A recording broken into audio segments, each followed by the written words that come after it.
Okay, so part one was about the laundry list traits. If you felt any of those really sounded like they described you, then maybe you can listen to this part two. Um, Personally, I relate to all of those laundry list traits, some of them a lot. Um, for me, a big one is frightened by angry people and any personal criticism. That's one that's really real for me. I have trouble with people in my family who are accusing or bullying. I also have trouble with Donald Trump, because I consider him a bully and I'm afraid of bullies. It's like anybody who, if you don't agree with that person or you do something that that person doesn't like, immediately you will get called names. So name calling for me is something it's just so hard for me. And I think it's probably because I grew up in a family where there was a lot of name calling and no one really was able to call it out. And also my daughter just went through a marriage where there was a lot of name calling from her spouse. This is a form of serious abuse, and I think children are traumatized if they are in a family where there is a lot of verbal abuse, abusive language. This is really, for me, a non-negotiable item anymore. I've realized if you want to know if someone loves you, the first thing you have to look for is, are they calling you names? Because if they are, that's not love. Okay, I don't want to go into that thing right now, but also another big point for me is that I feel guilt feelings when I stand up for myself instead of giving in to others. I have often given in to others because I want to avoid any kind of conflict, and I don't want to be seen as the boat rocker, the person who's hard to get along with. I want people to like me, and I want to, um, keep the atmosphere friendly. On the other hand, this is a serious mistake in life. If that's how you live your life, people won't ever really know who you are, and there's a very large price that we pay for not standing up for ourselves. So anyway, there are many other ones. The part about being approval seekers, we also call that people pleasing. Um, Isolating ourselves when we struggle, having a hard time asking for help. Being attracted to people that we recognize have the same problems and people that we think we can rescue. These are all very common. And the last one that is big for me is stuffing my feelings. Um, like even to the point of being unable to tell you what I'm even feeling. Like I just know that I'm cut off from myself and I don't know how I feel. And sometimes it takes me a few days after an actual circumstance to recognize that I'm really, really angry, or that I'm really sad, or that that was really inappropriate. And in the actual moment, I just act like no ruffled feathers, like everything's fine. So I love this program, and one of the other pieces of literature that I want to introduce to you is the promises. And I'm going to read them in an affirmation form, in which I believe that if you're going to say affirmations, you need to say them in the present tense. If the promises are written in the future, I will, we will, that kind of thing. But if an affirmation is going to be really powerful, it needs to be in the present tense. So I have rewritten the promises to present tense form that really makes me feel good when I say them. So here they are. I am discovering my real identity by loving and accepting myself.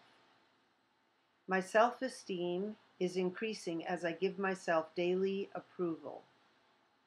Fear of authority figures and the need to people please is leaving me, and my ability to share intimacy is growing instead. As I face my abandonment issues, I am attracted by strengths in others and am finding myself more tolerant of weaknesses. I'm enjoying feeling more stable, peaceful, and financially secure. I'm learning to play and to have fun in my life, and I'm choosing to love people who are able to love and be responsible for themselves. Healthy boundaries and limits are becoming easier for me to set and keep. Fear of failure or success is leaving me as I intuitively make healthier choices. With help from my ACA support group, I am slowly releasing my dysfunctional behavior, and with my higher power's help, I'm learning to expect the best and get it. So those are some pretty powerful affirmations. I just want to say that I've been going through some very hard times, and I think that was what drove me to the ACA program. Last year, about a year and a half ago, I was also having a hard time with my eating, my compulsive behaviors with food. Most adult children suffer from some kind of compulsive addictions or compulsive behaviors, and often more than one. And they can range from addictions to drugs, to alcohol, to sex, to food, to gambling. There's lots. In my case, I've had a problem with food my whole life, and that's a very common one for children, adult, or children in a dysfunctional home. Food can often become a source of comfort, and it's a secret source of comfort. It's not the food your mom puts on the table. It's often food that you squirrel away or that isn't considered good for you. So a lot of compulsive eaters turn to sugary foods, just like alcoholics turn to alcoholic beverages. Okay, so I'm just going to say that for me, a little over a year ago, I was binging, and I had a period of a couple weeks where I felt I was just so out of control, and I knew that I needed to do something about it. It wasn't just a one-time occurrence. It's been an off and on struggle my whole life. And so I went to an OA meeting, Overeaters Anonymous, and I became very, very dedicated and committed to Overeaters Anonymous and that 12-step program. And it's been a full year now, a little more than a year since I started that program, and I am very happy to say that I'm still a compulsive eater. Honestly, I don't know if that'll ever change, but I'm compulsively eating healthier foods, and I have a bottom line now that I never go below, which I'm really happy about, and that's been set in place ever since day one of OA.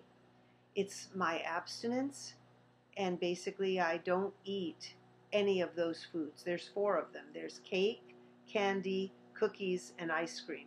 So I have not put one of those things in my mouth since August 25th, a year ago. And I've lost 30 pounds, and I still eat basically everything else that I want to, but removing those 4 alcoholic foods has really saved my health. And so now I feel that I am ready to start the work of the 12 steps with the ACA, adult children, because I'll just tell you, and I'll wrap this up here with what are the 3 stages of recovery in ACA.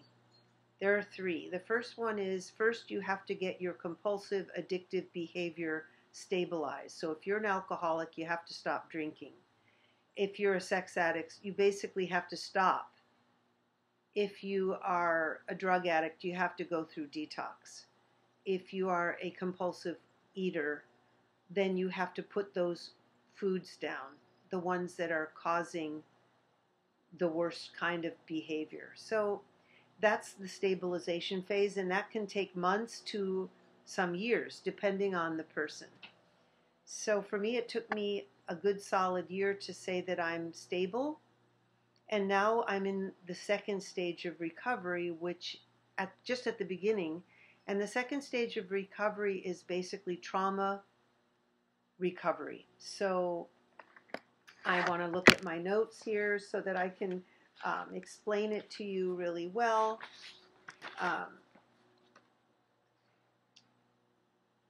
So basically it's the effects of trauma as children.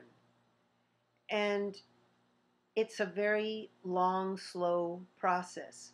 And you might wonder, well, what kind of trauma are we talking about? And there are many kinds of trauma. Basically, it usually has to do with not being allowed to express ourselves and as children, and not being given the love that we need as dependent children. Basically being abused or neglected. And so the work of the recovery of stage 2 has to do with realizing our true self, who we really are, grieving our ungrieved hurts and losses and traumas, which we often don't even do. We often are in denial about them, like that they didn't happen or that they're not really important. The third part is finding and fulfilling our healthy needs. And then the last part of stage 2 is working through our core recovery issues. And the core issues of most adult children are twofold. One is needing to be in control. If I'm in control, I'm okay. And the second one is difficulty handling conflict. Those are the two basic core issues of most adult children of dysfunctional families. And yes, those totally describe me and my core issues. So I'm really happy to be in the second phase of recovery. I believe I'm right on target, and this phase or stage of recovery always takes a long time. It's slow. And so one has to learn how to be patient with oneself. One has to be gentle and recognize that this is not something we're going to just go click, click, click, we're done, move on. No, it's going to be a process, and a long, slow process. And another important thing to remember is that we have to really not have unrealistic expectations of ourselves, and just to take small steps. And then the third stage of recovery, which is still way out there for me, I'm not anywhere near that right now, is about refining our relationship with ourselves, others, and God from a spiritual perspective. I'm going to read this. It usually becomes easier to realize a loving relationship with our higher power once we have done most of our stage 2 recovery work. This is because the false self or ego cannot experientially relate to or know God. And the only part of us that can do that is our true self, which we come to know in stage 2 work. While the false self may at best try to intellectualize a relationship with God, our true self does it from the heart with fewer words needed. So that has really been my experience. My life in my faith group has been a lot of education about who God is and who I am in relationship to God. But for me, my experience has been so conceptual because The problem was that I was unable to, at that time, and still am unable to really be my true self. I'm still having work to do to remove the false self. And I want to say on that note, removing the false self is something that we have to do gently. It is not something we can't really deny it. We just can't deny it and believe that we'll be done with it. It goes undercover, and it's still in operation in our life, affecting our behavior, our thoughts, our emotions. So it's a very important work. I'm really excited about doing the work. I meet with a group of women every week, and we are going through a workshop. This is a workbook called The 12 Steps of Adult Children. It has questions to do, homework, and we're making our initial steps forward.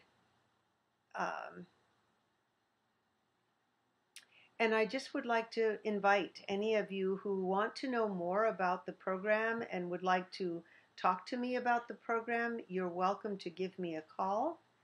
I would love more than anything to talk with you a little bit. But even better than that is to try doing a search, finding the laundry list online, reading it as a first step and seeing if you relate. Because if you do, then it just makes sense for you to go to the next step, which is starting to read the literature. And I'm really happy to share this part of my life. It's the most exciting thing I'm doing right now, and